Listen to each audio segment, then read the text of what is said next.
Welcome to episode 241 of In Touch with iOS, the show that talks about iPhone, iPad, Apple Watch, Apple TV, and related technologies. I'm your host, Dave Ginsburg, and Jeff Gamet, you're back. I missed you, buddy. I'm so glad you're here. How you doing?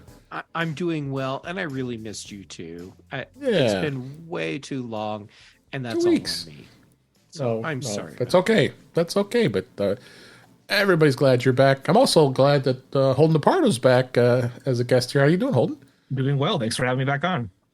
Absolutely, yeah. It's a lot of stuff this week we've got to talk about. And it always seems like I go to the show notes and I make the comment pre-show. I was like, man, there's not a lot to talk about. I'm like, man, I got we have a full agenda here for you today. Lots of news here and a couple topics we're going to hit that we don't normally hit. I have a streaming services topic and also our In Touch with Mac segment, because somebody got a new Mac, but we'll find out a little bit more about that later. I know. So let's go ahead and dig into the news as we might. So let's go dig into the news for this week. Some iPhone users complain of iCloud backup issues after updating to iOS 16.3. iOS 16.3 appeared to be impacting the iCloud backup feature for some people who upgraded to new software, and that's this was reported actually yesterday this week as we record this, and lots of complaints in the forums and Mac rumors, as well as the Apple support communities. Impacted users had seen automatic iCloud backups disabled, and attempting to turn on automatic backups attempted in the following message: an unknown error occurred. Don't you love that error message? Wow. Please try again later. And then back up this iPhone didn't work. You had to toggle it on and off. It's still deactivated. So lots of reports, and it says that the bug is going to be addressed in a future update. But for now, you can do manual backups to make sure your data is safe. All that makes me feel real reassuring here. They are working on an update with 16.3.1, which we actually talked about last week, but nothing was really official. So I think both of you guys are probably feeling so great that we don't have automatic backups right now. What do you think, Jeff? I'm going to check my phone right now. I was going to do it myself. because I thought that my backups were actually happening. Okay, I'm not freaking out because I use iMazing. So because I like to have multiple backups in case something fails. And iMazing has been doing its thing. So, at least there's that. That's a good thing. Yeah. iCloud backup is on. And for those who don't know, Mine's just make sure you know. Yeah, mine is too. And for those who you don't know how to get into there, when you go into settings and you tap your name at the top there, and then you scroll down and we'll go to iCloud. You can go to device backups, which is iCloud backup, and then it'll tell you right there, last successful backup right there. And mine was yesterday at 8:47 p.m. as we record, and I can back up right now. So yes, mine's backing up. So I think I'm okay. But it's something you should check out. Very important that you're always backing up your iPhone. And like Jeff said, iMazing is another option if you don't want to have a second backup. It isn't a bad idea. A lot of people don't do that, but I think I do it. I know Jeff does, and I don't know about you do, Holden. Yeah, I can't check mine because I'm using the camera for. Yeah. Oh, yours is fine. I'm sure it's fine. It's fine. Yeah. Oh, I'm not worried at all because I don't use iCloud backups. It sounds like a weird thing to say, but like and this is not a safe practice by any means. Everything I have is syncing in iCloud. I've never had to think about it. I like to set up my phones as new when I get new phones, and I kind of do that every once in a while anyway. I'm like the opposite of a data hoarder. Like if I lost everything, I'd be like, oh, well, I guess I just have to start from scratch, and it's gonna be really nice having a clean phone. Like I'm not gonna care that much, because most of the things that I really care about are already syncing somewhere else, and I don't know. It's not a big deal to me. I don't know. Yeah, I do like having the iCloud backup because on more than one occasion, I've taken my iPhone into the Genius Bar to get something fixed, and they end up handing me a new phone. And then I can just put in my Apple ID and all my stuff is just magically showing up, and the applications I had are just repopulating. But I get where you're coming from, where there's like a magical Zen thing of freeing yourself from worrying about the apps and all the data because it's all syncing anyhow, and knowing that if something horrible goes wrong, you get to have a fresh start. Look at it as a gift instead of a pain in the butt. Yeah, that's exactly how I look at it. Yeah, especially because speaking from experience of having helped people use computers, and I got very familiar with some people's file systems because I spent a lot of time learning how to organize files, and no one knows how to organize files. Nobody. I don't think anyone on this planet knows how to organize files. And it's just a nice opportunity to kind of start from scratch. I think myself included, I'm not standing on a pedestal being like, I figured it out. I have no idea. No one does. It's to kind of nicely start from scratch, but okay, like I have this opportunity now to like do my files from the beginning again, or at least like my notes app from the beginning again. The only thing I'd be like really, really upset if I lost was my shortcuts, because I have a ridiculous amount of shortcuts that are automating and running in the background all the time. If I lost that, I would really lose a lot of productivity, because I have like different focus modes, which are basically just like different modes for different times of the day. And if I lost that, that would be a nightmare. But that's things with iCloud, so I'm not super concerned about it. All right. Dave, I actually do have a real thought about this. Okay, go ahead. Okay. I appreciate that we're dealing with incredibly complex operating systems, and there's so many moving parts across all the platforms Apple supports, and stuff's going to go wrong. However, there are certain parts of the systems that you should really make sure are not breaking at all, and backup is one of them. Yep. Okay, I'm done. I totally agree with that. I totally agree. This is very common. You'll hear from game developers a lot, is you have to make sure the save system works before you like work on any other bugs, because if someone doesn't feel like their save file isn't safe, they're going to be anxious all the time playing it. And with the personal information on the phone, I think that's a really good point, Jeff. Absolutely. Just a shout out to the chat room here. That's at youtube.com/in touch with iOS. See Guy Cyril. Thanks for being in the chat, Guy, and Paul and Ben. He's here to talk Jeff into buying more stuff. He's been pulling out make him go away. Go away, Ben. He's been buying that pulling that credit card out every week for Jeff. So, but he hasn't bought anything for him. So, Ben tried to convince me to buy a Nintendo Switch with an OLED screen earlier today. Mm-hmm. You showed they're great. Oh, great! Now you're in on it too. Another seal of approval from Holden. They're very good. Oh, look at he's got it. Oh, come on. Oh my God. So hey everyone, I have Patreon and Buy Me a Coffee. I'm Jeff Gamet on both. Yeah.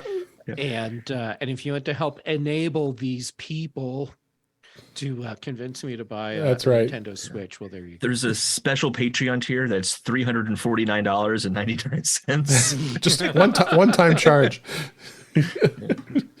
All right, so let's move on to the next story here. Apple is going to re-release a revamped HomeKit architecture in iOS 16.4. In Apple's upcoming iOS 16.4 update, it will reintroduce the revamped HomeKit architecture it originally pulled in December due to widespread issues. Yeah, boy, it was widespread, all right. Back-end code that indicates that Apple is ready to reintroduce it, and fixing a lot of the bugs that were happening, and they had to remove it. Thank God they did, because people were not happy, as I can know, Jeff. I don't know if you experienced that problem, but that's good to hear that this is finally going to get fixed. I did not experience a problem. Well, that problem is all related to Matter specifically, right? Right. Yeah. And I have not done the transition to Matter because to update many of the devices I have also means that after they're updated, you have to remove them from HomeKit and re-add them. And I have no interest in having to rebuild all of these complex things, automations that I have set up. I'll just live with the extra second or whatever it takes for something to happen outside of Matter to avoid having to deal with all the rest of it. But okay, here's another case where, yes, I appreciate it's an incredibly complex system and there's a lot going on, and adding in Matter support was new, but Apple's been touting this as a big thing, a huge update. And if you're going to roll it out as a big new feature that you want everyone to know about, maybe you should make sure it actually works right first. Especially because they had issues with this over the betas. Like they had to delay it many times. This has been an issue. That this new update has been an issue for HomeKit. Yeah, absolutely. And then add on top of that the whole Siri with HomeKit problems. But like the one that so many of us are experiencing, where you say, "Hey, S lady," and then do whatever the HomeKit thing is, and your device comes back and says that there's a problem. Try again in a few minutes, and then you just give the command again, and it works. That's a fun one. Yeah, it is. It is. Let's go on and move to the next story here. The iPhone 14 Pro is 20% faster than the Samsung Galaxy S23 Ultra that was just announced by Samsung last week. And it hasn't even come out in the market yet. But, this is Mac rumors, so you always got to hear about these things. According to Geekbench scores for single-core performance that was discovered by CompareDial. Okay, we got to question that. The Galaxy S23 Ultra scored at 1480, where its closest rival, the iPhone 14 Pro, achieved 1874. And they do have the bar graphs here to prove it. You kind of have to question this. But, the Samsung S23 does have lots of extra cameras. I don't know if you'd really need. But, there's nothing. This is nothing new for us. I think we know the iPhone 14 Pro is the performance is stellar and really works well. What do you think, Holden? Yeah, it's just one of those things. I think Apple's always going to be ahead of everyone else with processors. They can make the chips just for them. They don't have to get some stock item off. They're always going to be ahead in this regard. And I'm convinced that we're already having monopoly conversations about Apple with like the App Store. We're going to have monopoly conversations about Apple with hardware within a decade, I'd say, especially if like they go to displays and the Wi-Fi chips and all that kind of stuff they make in-house as well. Like, because they're so far ahead here. They're so far ahead. It's pretty amazing. I think funny enough too, the iPhone 13 is outpaces the S23 Plus. That's incredible. And not by a little bit either. It's like midway between the 14 and the S23. Or 14 Pro. Having this discussion 2 years ago, I would do the thing where I say, well, that's really impressive, but remember, these are just benchmark tests. I'll be impressed when I see the phone outperform all the competition in real world use. But now, Holden, like you said, Apple has gone so far ahead of competitors in this chip space, and with the ability to like just build the whole system. That's an advantage that companies like Samsung just they can't overcome. So Apple not to the degree that Apple can. Yeah, for sure. And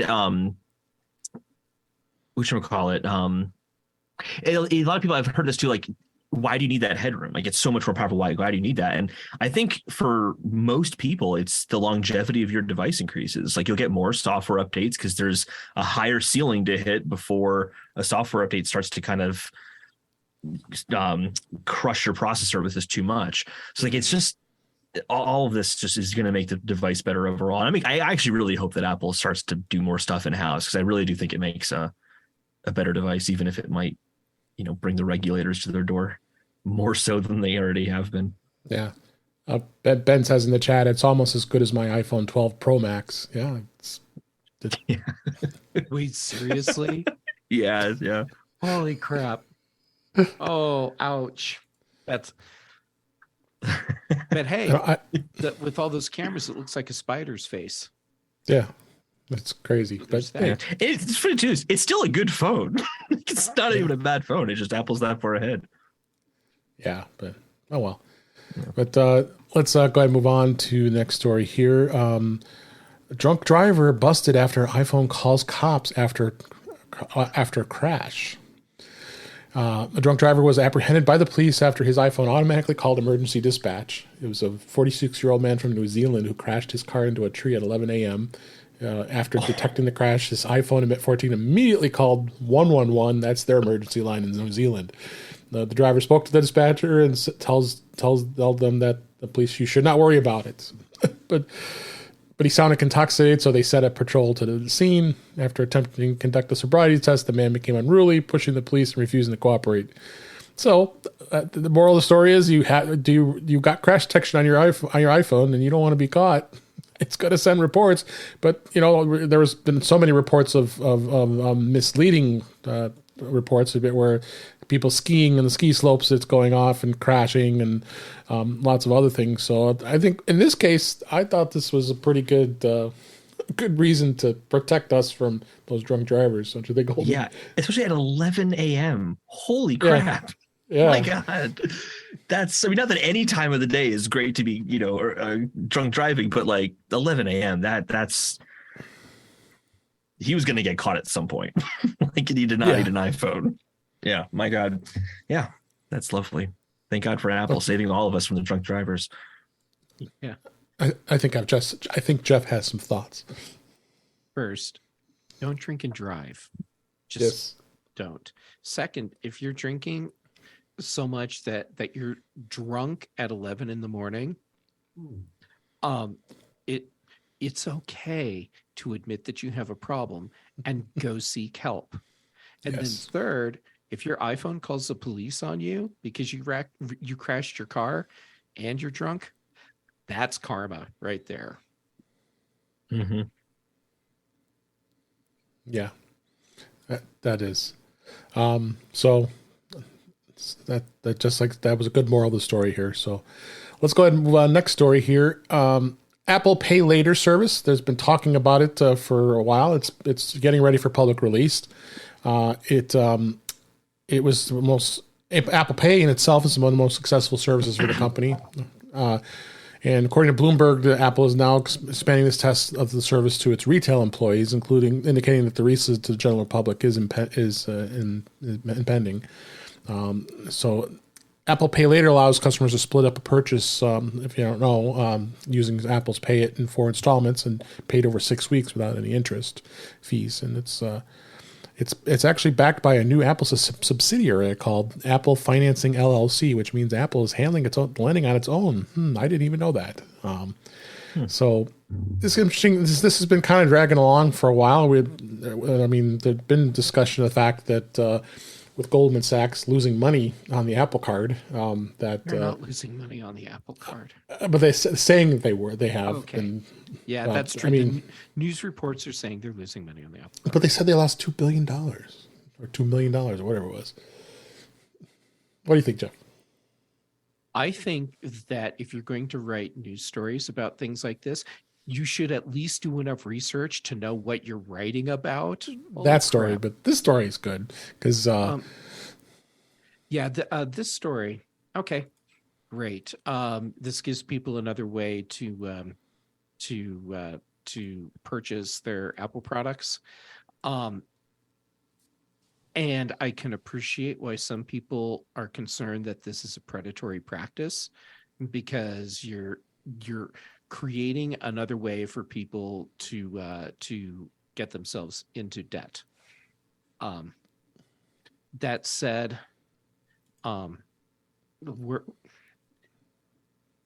is that really a thing that these companies need to be concerned about?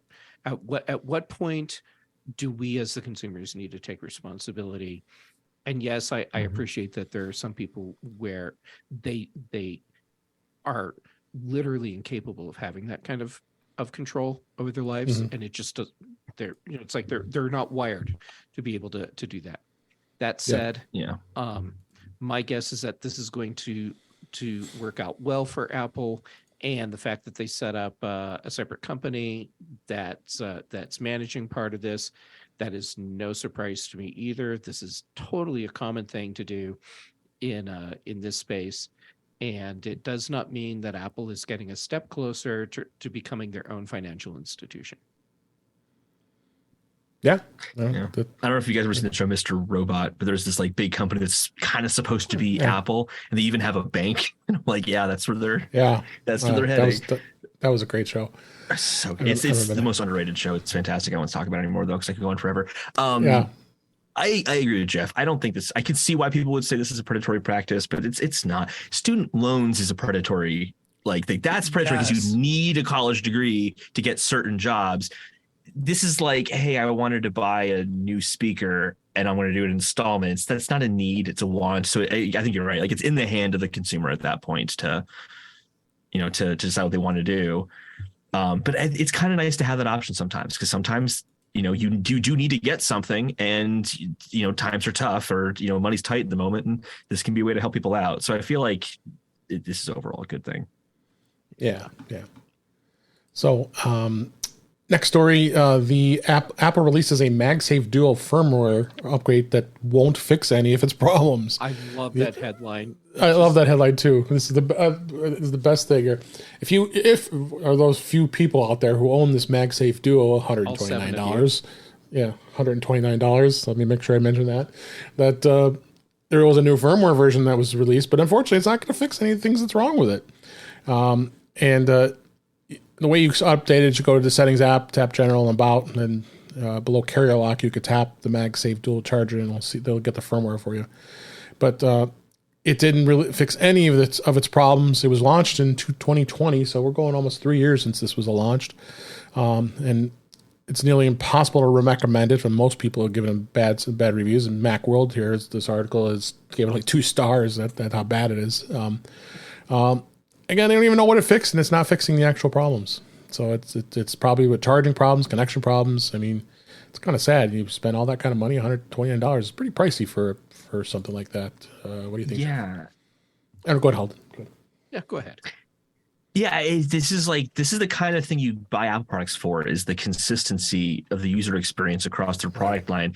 And like reading this article is like, you have to take the Apple Watch Ultra bands off in order to rest it on the MagSafe so it fits properly. That's not Apple. And then like the camera bump on the iPhone 14 is too big for it as well. So this just does not sound like an Apple made product. That's really not this. I don't know. That's bad. That's really bad. Yeah, no, it is. What do you think, Jeff? I think maybe what Apple should have done is issued the firmware update to fix whatever it's actually fixing, and announced version 2 of this product that holds the phone better, can hold an Apple Watch Ultra or any other Apple Watch model without taking the bands off. And, just like all the things you listed, Holden, that's what they should have rolled out. And yet here we are talking about an Apple product using terms like janky and 2-star review. It doesn't integrate well with their own products. Yeah. Yeah. So Samsung. Apple, come on. You put your name on this. I'm going to get an S22 Plus now. This is unforgivable. It'll work with this charger just as well as an iPhone. It does. There you go. Oh gosh. Couple more stories here. United Healthcare, which was my former healthcare insurance, offers cash for your Apple Watch health data. This was actually in Apple Insider. Our friend Andrew Orr wrote this. A new rewards program for United Healthcare is letting people earn money by completing various health goals using the Apple Watch or other wearable, with a giant catch. It's offering rewards up to $1,000 for eligible members, including spouses, competing on various daily health goals, and they can use it with tracking health, such as iPhone and the Apple Health app. The money that members earn will be added to a prepaid debit card or deposited into a healthcare savings account to help to cover out-of-pocket medical costs. That's not bad. So they're going to offer that through their site. I'd like to see other insurance companies do something like this and offer that kind of up to $1,000. I wouldn't mind, especially us that use their healthcare accounts pretty regularly. So, What do you think, Jeff? I have a confession. I saw the next article that you want to hit, and I was reading it and freaking out. Okay. But I did hear enough. I saved the best for last. That's why. Yeah, oh my God. So that's foreshadowing, people. I'm about to totally flip out. Anyhow, on the paying for healthcare data or paying for the health tracking data, what that tells me is that these companies really want a lot more information for research studies, and they're not getting enough already. And so now they're offering the incentive of money, and they'll get more data that way. So if that's what it takes to get information that's going to be useful for helping a wider percentage of the population, then so be it. And insurance companies are there for profit, so let's take a little bit back from them. Yeah. What do you think, Holden? Yeah, I think the reason I'm comfortable with this, because the whole idea of like just how much data on us is out there, the reason I'm comfortable with this is at least we're getting paid for our data and information on us. And I also think that the requirements are very why am I drawing a blank on this very easy word? They're not hard to overcome. It's 5,000 steps or more a day, 15 minutes of activity, track your sleep for 14 nights, get a health screening, get biometric screening, paperless billing. And there's, I think, some other quality. It says there's additional qualifying activities throughout the year, but like that's not a hard bar to reach. Yeah. If you can do 15 minutes of activity per day, I think that there's a problem, and it's not your time. There's something else going on there. Everyone should be able to do this. Absolutely. Yeah. And now that Jeff teased the next and last story for this week, remastered Myst Mobile game now available on the iPhone and the iPad. It's been 30 years. It's been 30 years since that popular puzzle game had first come out. And to celebrate the anniversary, the developer announced today a launch of a new remastered Myst Mobile game that's available for the iPhone and the iPad. There's a 2-minute video trailer on YouTube that's in the article on Mac Rumors, and this is pretty exciting, and looks like all of Myst Islands are accessible for no cost, but those who want to pay more to get unlocked features to the Myst Island add-on, of course. That's how gaming works. One-time purchase, $14.99, but there's a promotion that's going to drop down to $9.99, so it's ready to download right now. I know Jeff's probably already downloaded it before we even talked. Well, I can't because my iPad's sitting over there. And he's like, wait to go. And since we're live right now, I felt like taking my headphones out and just leaving to go get my iPad would be bad form. It's a fun game. Holy crap. When Myst came out on CD for the Mac, I bought this game, and I do you remember Apple's powered speakers? Yeah. From back in the day? Oh my God. I mean, they were actually really good speakers. The original ones, not the second version. They were really good speakers. So I had those set up. I popped this disc in, and the cyan logo comes up, and the music starts to play. The hair on my arm stands up, and I was captivated. And the game hadn't even started yet.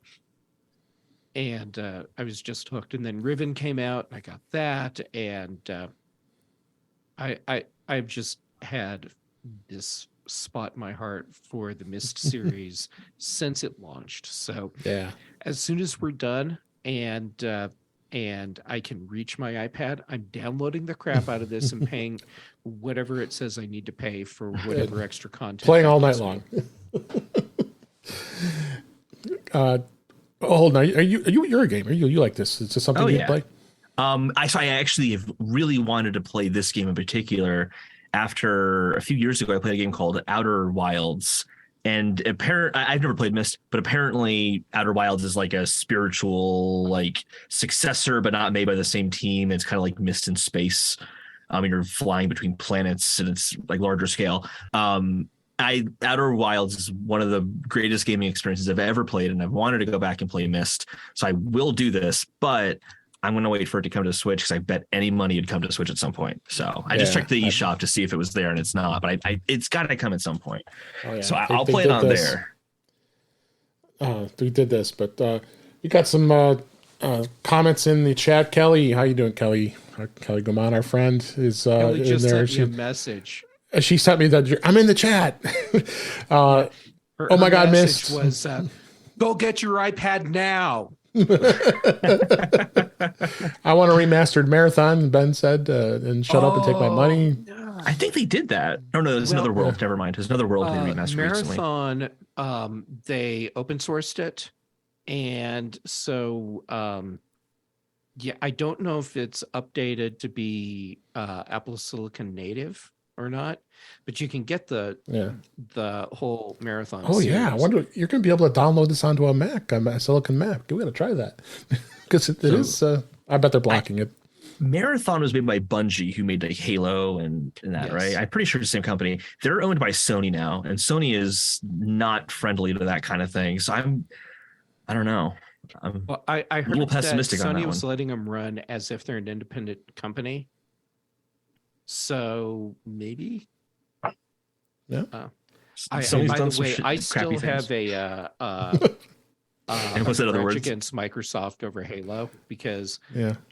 I watched the keynote at Macworld Expo where the Halo people or the Bungie people were on stage and they showed the Halo demo as a Mac product. And then right after that, Microsoft bought the company and killed the Mac version. And yeah. Man, some things don't change at Microsoft. That's their thing now. Is they just buy up companies and for their gaming division. Yeah. All right. So let's move on to the topics this week. That was the news. Beta. There's nothing in beta. I actually can say it's been almost 2 weeks now. There's been no beta release as of yet. Don't know what the delay is. I'm so kind of surprised. Apple usually isn't that delayed with beta versions. So still on 16.3. on iOS and iPad OS, and I know they did release an update to TV OS and HomePod OS. That's right, they did 16.3.1 for those two devices to fix some bugs. I don't know if you installed that on your HomePod. I'm holy crap! I should pay attention to this show all the time because there's stuff like this. I don't think I'm running the new updates. We'll fix that right now. Yeah. So the tvOS is on 16.3.1. I forgot to put that in the show notes, and I just thought it at the top of my head here. So, yep, make sure you get those installed. Apparently I did. Or probably just automatically did it. So, other than that, not much else to talk about in that arena. What I want to do is I had a couple of products that I got to see at CES, and I didn't get a chance to talk about it a few weeks ago when CES happened about a month ago here. So I've got a couple products here I'd like to talk about. I have them in my hands here and give a bit of a review. I know I did this one also on the Mac show. This one here, this is made by a company called Plugable. This is it here. This is the, I have it on camera. This is the 8-in-1 USB-C docking station for an iPad. It's got a stand. It's got 100 watt pass-through on the sides here. Wow. And it's got the two USB-A ports on this side. And it's very sturdy. As you see when I'm moving it on the camera here, but that it's really tight in a good position, so you can put it in a good position. I like the way it sits. It also will work with the iPhone. I mean, I've been using my iPhone here on it, and it's been sitting on it pretty nicely. So it's really nice. It's got pass-through charging, so you can plug it in and do a full charge of the iPad or the iPhone if you want it. So it's not a bad little device, and it's only $69, which I think is a really good deal. In fact, when I bought it last week, I ended up buying this. It was $49 because they had a $20 off coupon on Amazon. So check this one out. I think this is a really cool little device. We have Amazon links in the show notes here. You can purchase right from there. And I thought that was a really cool first device. I know I thought I might have spent Jeff's money early when we talked about it on the Mac show, but maybe not. So I actually was hovering my finger over my trackball button for buy now, and then ultimately walked myself back from that one. I have so many stands already. I know, I do too, but I thought this one was nice. Couple hubs that I visited with Plugable. They're a great company. They got some other great docks too. Kensington's a great another product that makes great stuff here. This is the Kensington iPad and Mac USB-C dual C 4K HDMI docking station with Qi charging. So you see this on here on a camera. It's got a flat surface here, so you can just take your iPhone and it Qi charges while you have it. And there is a switch that switches between power of the Qi charging as well as this is a full pass-through. They put the cable in here for storage. When you pull this cable out, this will plug right into your Mac or your iPad. And it also has 2 HDMI ports on here. It's got an Ethernet, a gigabit Ethernet. And then on the other side here, you got USB, 2 USB-As, and then there's the power pass-through with the USB-C connector. It's $127. Got a link for Amazon in there as well. Not a bad little device for what it does, and someone who travels and want to have a nice simple way to be able to it's sitting right at your desk and be able to charge your iPhone. But Qi charge, it's pretty cool. And it fits the iPhone 14 Pro, it looks like. Yeah. Oh yeah. Yeah, as far as Qi charging. Maybe Apple should study that product. Yeah. Yeah. Some reverse engineering. Yeah, you would think. It's the schematics for an iPhone 14 Pro and figure out the dimensions of it too. That would be helpful for Apple as well. They could probably find someone that could get those. Maybe. And then finally, I have a third product here. This is also by Kensington. This is a USB 4 hub for MacBooks, and you could use it with the iPad too. So it's got the USB-C connector on it. This is a small little guy here, so it's as I have on camera. It's not a bad looking unit here, and this has the power pass through, and it's got 2 HDMI ports here, so you can do two plugs and an Ethernet gigabit, and then you got 2 USB-A ports. This one's around the same price as the Qi charging one, but I think for portability, this one is I think a little nicer because that one is a little bulkier, but not a bad little unit. And again, Kensington makes great products. I mean, really do. I've got also some docking stations that I've had from them and others. So I thought these are great products that they make, and check them out. All 3 items I just discussed are linked in the show notes for Amazon to take a look at them. And yeah, I think that unless you guys have any other thoughts on those products, we'll go ahead and move on.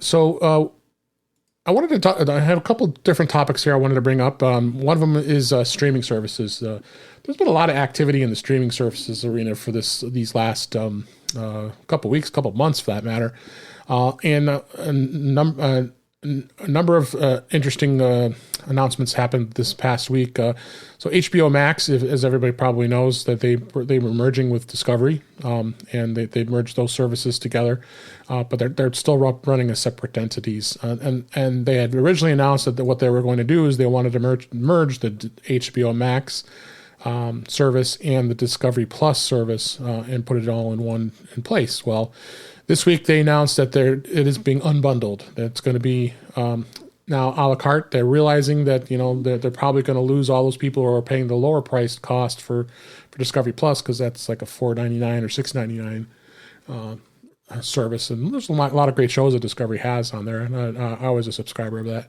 But you got to put so you got to put a limit on some of the services you have. There's so many of them. But I think this is a big win for a la carte TV because you're not being forced to actually have to have both of these services. You can have one or the other, or if you want both, you can buy both and work at. HBO still has some work to do with the HBO Max app. I could tell you that, because it's still not as user friendly as it should be. And I see Holden smiling. Have you been using the HBO app?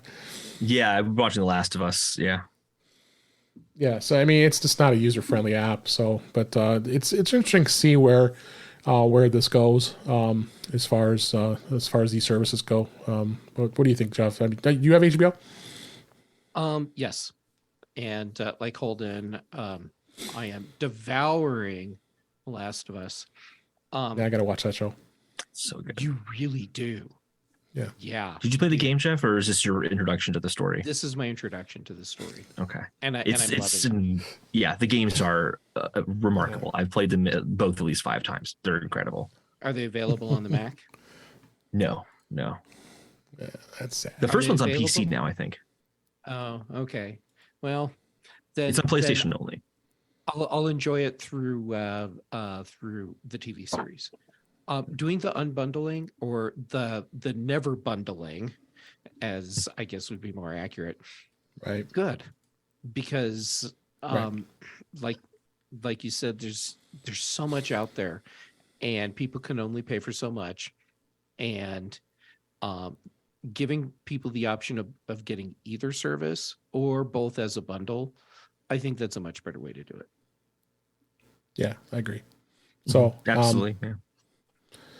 Other story that came out this week in streaming is Disney Plus lost subscribers for the very first time. I mean, they have like something like 100 million subscribers. It's crazy. But they lost to almost 2.4 million subscribers in the 3 months ending December 31st of 2022. And the subscriber base of its streaming service fell for the first time since it launched in 2019. Well, it came out pre-pandemic, and then during that time after in 2020, lots of people were watching streaming service. That's for sure. So their subscriptions went way up.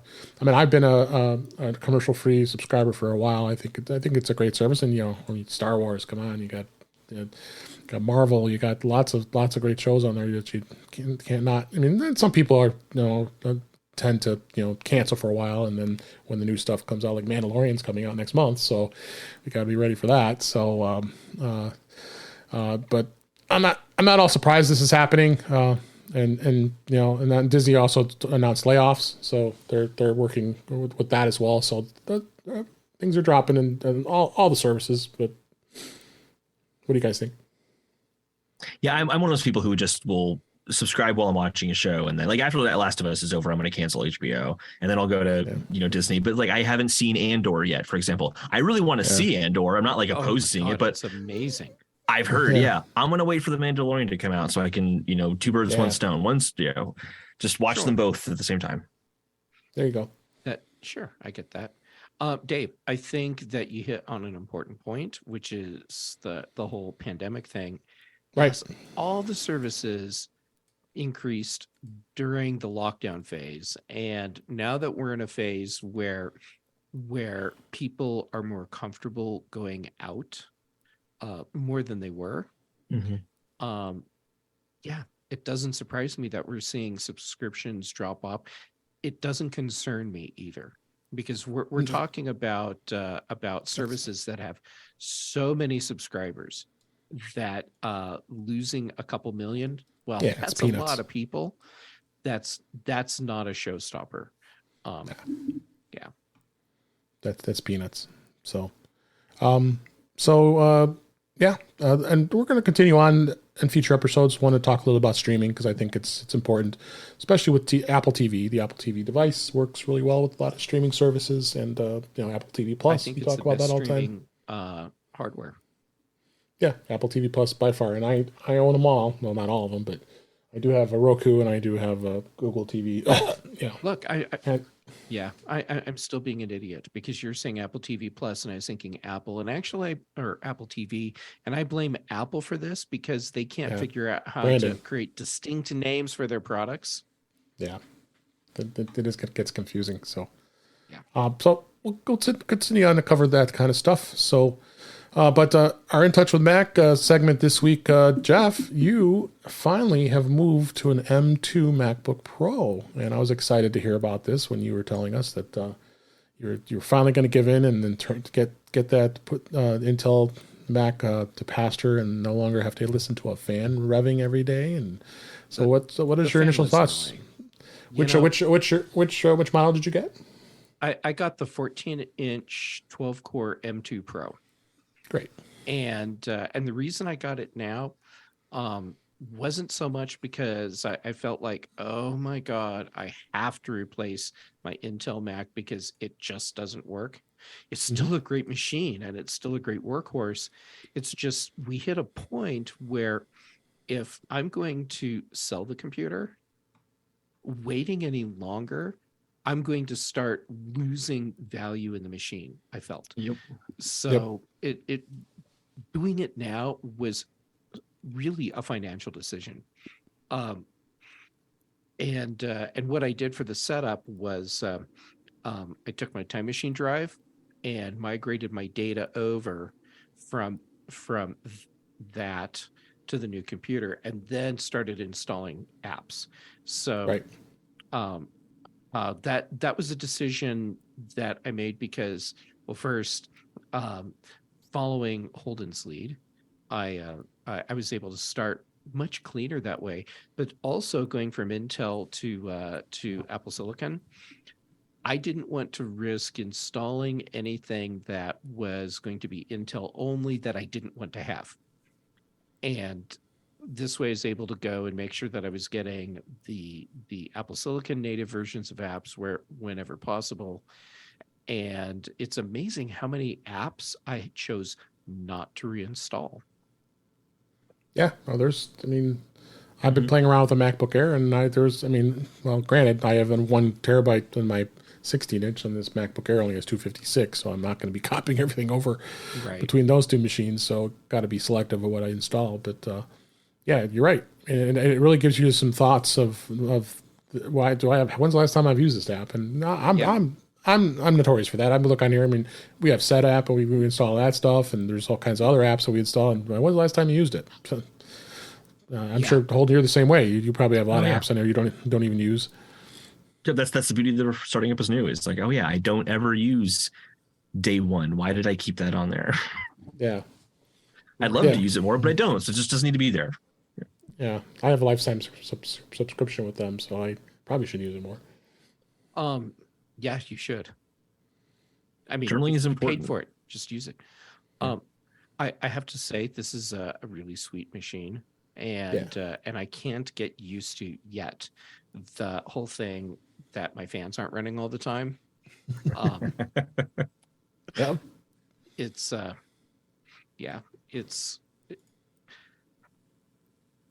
okay. Here's the thing that's weird to me.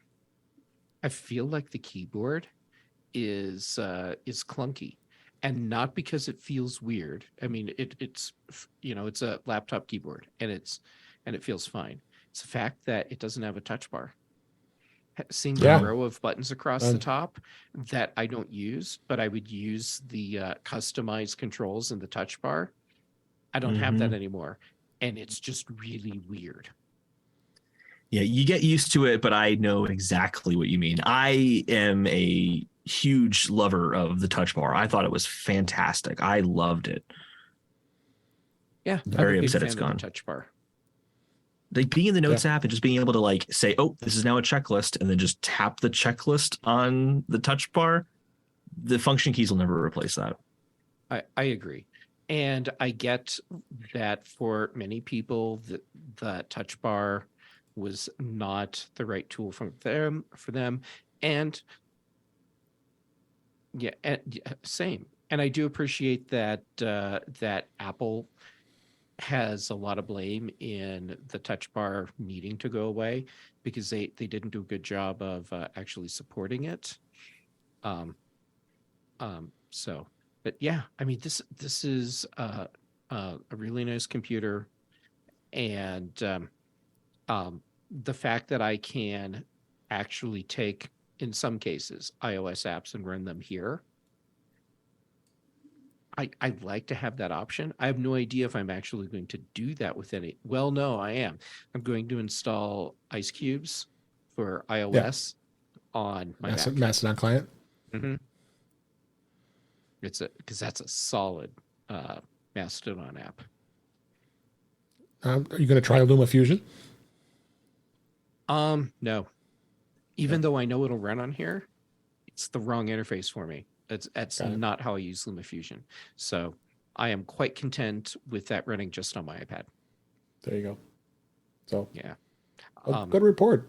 Glad you finally joined our world of the M series silicon processors. It's been a dream. It's been wonderful not hearing fans anymore. I mean, I still have an Intel fan machine here that I use for playing around with stuff, and like that thing revved up the other day. I'm like, oh my god, that thing's ridiculous. I never realized we dealt with it for all those years. You'll run into a new issue with battery, which is you will run out of charge when you forget to charge it because you never have to charge it. Yeah. That happens to me a few times. I thought I was going to encounter that a little while before the show. I realized I hadn't had the MagSafe cable plugged in for 2 days. And I thought, holy crap, I need to charge this machine because I don't want it to die on me in the middle of the podcast Right. And then I realized that there's a little lightning bolt on the battery icon in my menu bar.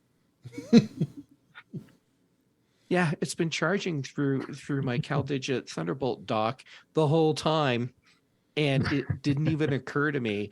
And all I can say is that I really hope I can get by in life on my looks, but I have a feeling I'm kind of screwed. That's not true, Jeff. That is funny though. Yeah, I was I was feeling pretty lame and thinking I should not ever tell anyone about this. So I immediately put it on Mastodon. It's like the moments where you're on the phone with someone and you're like, wait, I just need to write that down on my phone. Where is it? And then you're like wandering the house trying to find your phone and it's right up to your face. It's like one of those kind of moments. Everyone does it. Everyone does it. Yeah. Where are your glasses? Well, they're on your head. Yep. Oh, that's right. That's why I can see right now. Yes. But That's hold right. on. I have to put my glasses on so I can go look for my glasses. I've never done that. And I'm going to stick to that story. Well, I'm glad you got it, and I wanted to make sure everybody was aware of it, and it was a good discussion to know that you've joined the M series world. I am glad to have this machine. Yeah. So I've got a few tips I want to go through. I mean, I know everybody enjoys hearing about some tips that we find here, and one of them I wanted to talk about was the iPhone dark mode that you can actually toggle.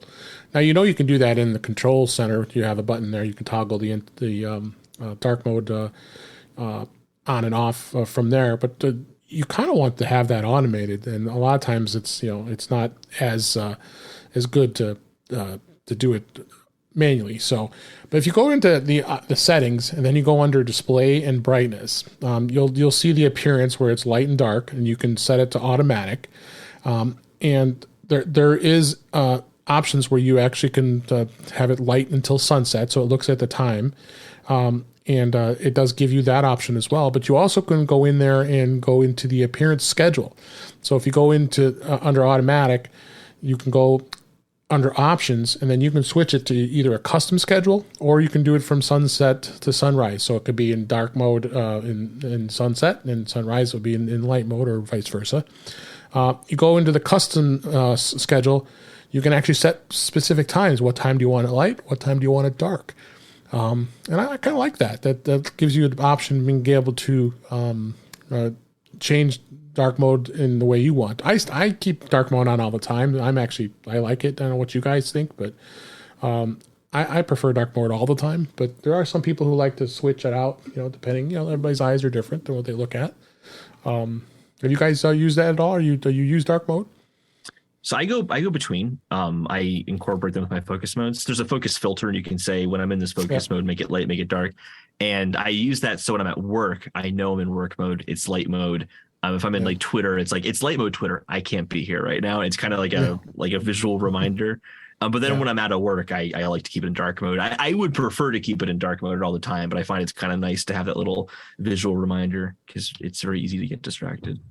Yeah, absolutely. How about you, Jeff? The only device I have that I like to use in dark mode is my iPhone, and I set it there and just leave it. But here's the thing. Me. So several months ago, I was I was with family, and I don't even remember the exact circumstances, but maybe it was my niece doing something on my iPhone, and she didn't like dark mode. She turned it off, and I never turned it back on, and I didn't even realize for days that she had turned off dark mode, and I use my iPhone all the time. And that's when I realized there's enough stuff that doesn't go into dark mode that I wasn't noticing. And if I went that long without dark mode on and not realizing it, maybe I just don't need to turn it back on. And so I like to say I use dark mode on my iPhone all the time, but I have literally no devices in dark mode. On that note of like some apps or like websites don't use dark mode, you can't do this for apps, but for websites, there's an app called Noir. It's a Safari extension. It will just turn a web page into dark mode for you. It's very nice. So if you're not as particular as Jeff, or if you are less particular than Jeff on the dark mode thing, then you're more particular than Jeff. I get that all mixed up. If you're more particular than Jeff on the whole dark mode thing, if you don't have a neuroses like me. No, I think you would need to have neuroses to want to like to want to use Noir and make sure it's always like that. Yeah. And the next tip I wanted to give is in Spotlight search. A lot of times you go into Spotlight search and you actually search for an app on your iPhone and to find it. But the problem is before iOS 16, you when you would search it, you could launch it, but you'd never know where the heck it is afterwards, and then you have to go search for it again. So now what you can do is when you go into Spotlight and you actually search for an app, you see it come up, you can tap and hold it, and then you can drag it down into your home on your home screen, put it in your position, and being able to have it right where you want it. You weren't able to do that before, or a lot of people would do is they would go over into the app library on the far right when they're scrolling over. The app library is nice too, where it's all kind of organized. But this way, if this is an app you think you're going to use a lot more often, this gives you a much easier way of being able to drag that actual app onto on one of the home screen pages and put it right in place. That's a great tip. I had no idea about that, and you're right. Like dragging all the way from the right in the app library can be a little annoying sommes because it always creates that extra empty screen. No matter. It was always annoying, and it was always annoying that you would search for that, and then like, oh god, and I got to find it again, and then it's always buried somewhere. So yeah, I think it's a good tip for everybody to know that move your apps when you want to into a place you want. I love this tip, and it annoys me at the same time because clearly I have issues tonight. No, it annoys me because these are so useful, and yet Apple's discovery ability for features is so opaque. How would the average iPhone user ever know about something like this? Yeah, exactly. So yeah, this is definitely a highlight tip of the week here for the show, and I definitely check that out because I think it's something that's really, really important. This is what the Tips app should be useful for, but I feel like it's a useless app. At least I haven't gone into it so long, and maybe this isn't there. I don't know. The Tips app feels to me more like a feature advertisement, not like something to help you discover how to do things. It's not tips in the way that it should be. So another tip on CarPlay. So those of you who have CarPlay in your car, you actually can organize the apps as well as remove the apps in the listing. And the way to do that is you go into Settings under General, and then you tap CarPlay. And when you go into that list, you can tap Customize. And then once you get into there, you can tap Add or Delete button to remove apps, and then you can tap and drag each app to have them in the order you want them to appear on your screen in your car. Very simple. When your iPhone next connects to your car, it'll sync it, and then it'll have all the apps in the position that you want. And a lot of times there's apps that, you want to try every app on a CarPlay because there are a lot of apps that aren't available on CarPlay, like, specifically like YouTube. They don't going to put that on there because, of course you're not going to be watching YouTube videos. I would rather have it. They have YouTube Music so you can listen to music, but they're not the actual YouTube app. Of course they're going to not allow that, but it's a nice feature that CarPlay has that you can actually customize it the way you want, and you just do it right into your iPhone, right from the settings. Yeah, I got rid of Teams because why would I ever use Teams in my car? No, I have Teams on mine because it works. So a lot of times I just go in the CarPlay. It's, I want to join the meeting. I just tap Teams right from the screen and connect. Are you getting paid for your time doing a Teams meeting in your car? Well, when I'm late, I have to drive to work, and I got to make sure I'm in the meeting at a current time. That's what that's what I would do. It. Zoom is also available in the CarPlay as well, and I think WebEx is too. But no, any of those types of because people are there's people when you get a WebEx call, it immediately crashes. Car computer and the engine locks up.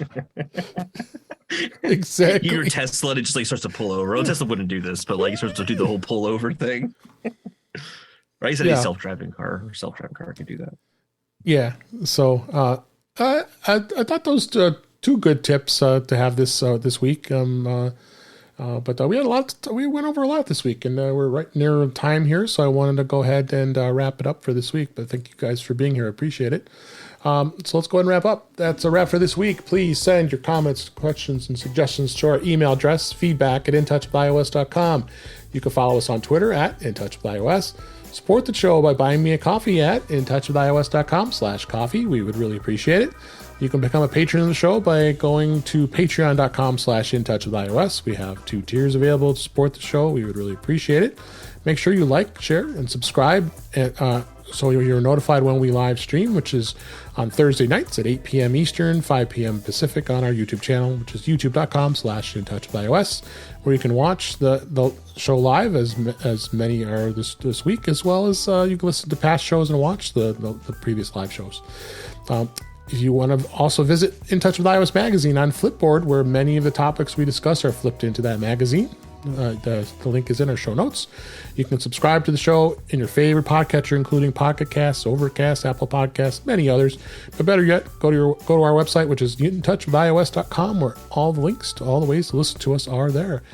I am Dave Ginsburg, and you can find me on mastodon.cloud at DaveG65. I'm also on Twitter at DaveG65, and of course at In Touch with iOS. Holden DePardo, thank you so much for being here. It was always a blast to have you on the show. Where can people find you? Thanks for having me. I am at Twitter. At Holden DePardo on Twitter sometimes.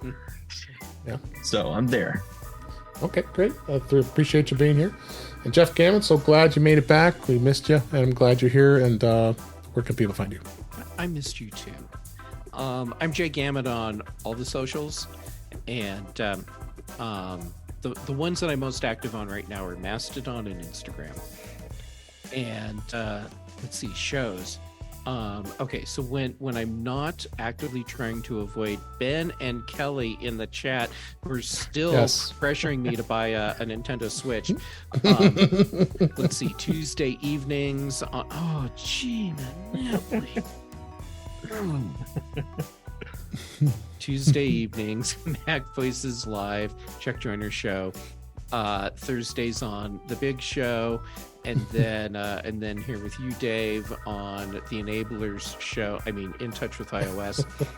And then Fridays on The Mac Show, and then also on The Context Machine with Brian Chaffin. And and apparently, you want me to buy a Switch? Patreon, buy me a coffee. I'm Jay Gamet on both. There you go. That new tier, $349.99.